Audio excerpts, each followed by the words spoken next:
The London Top Show is sponsored by Khata Book. Business हुआ easy.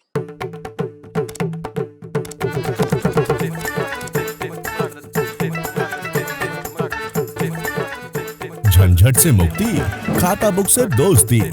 खाता book, business हुआ easy.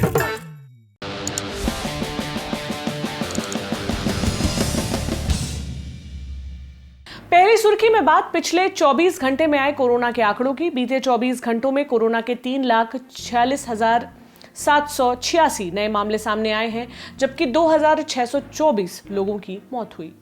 इस दौरान 2,19,838 मरीज ठीक भी हुए। फिलहाल देश में कुल 25,52,940 एक्टिव केस हैं। राज्यों की बात करें तो सबसे अधिक 66,836 मामले महाराष्ट्र से, 36,605 मामले उत्तर प्रदेश से, 28,447 मामले केरल से, 26,962 मामले कर्नाटक से और 24,331 मामले दिल्ली से आए। लखनऊ से बीजेपी विधायक सुरेश श्रीवास्तव का कोरोना से निधन हो गया। वे बीते 7 दिनों से वेंटिलेटर पर थे। मध्य प्रदेश की जोबट विधानसभा सीट से विधायक और कांग्रेस नेता कलावती भूरिया की भी कोरोना से मौत हो गई। इंदौर के एक अस्पताल में बीते 10 दिनों से उनका इलाज चल रहा था। दूसरी सुर्खी उत्तराखंड से है। चमोली में हिमस्खलन हुआ है।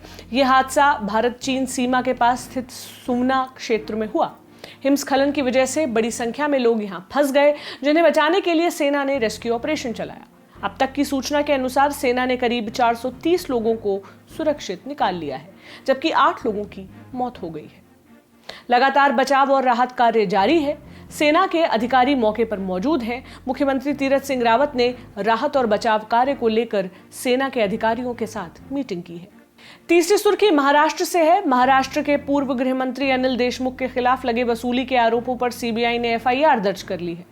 देशमुख पर मुंबई पुलिस के पूर्व कमिश्नर परमबीर सिंह ने वसूली करवाने का आरोप लगाया था, जिसके बाद बॉम्बे हाईकोर्ट ने परमबीर के आरोपों की जांच सीबीआई को करने को कहा था। इसके बाद अनिल देशमुख ने अपने पद से इस्तीफा दे दिया था। एफआईआर दर्ज करने के बाद सीबीआई ने देशमुख के आवास सहित कई जगहों पर तलाशी भी ली। चौथी सुर्खी सुप्रीम कोर्ट से है। आज जस्टिस नुतालपति वेंकट रमना ने देश के 48वें मुख्य न्यायाधीश के रूप में शपथ ली।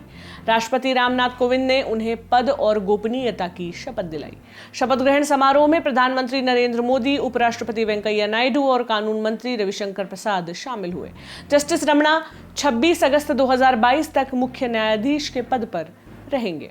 पांचवी सुर्खी दिल्ली से है। ऑक्सीजन की किल्लत का सामना कर रहे अस्पतालों को आज भी राहत नहीं मिलेगी।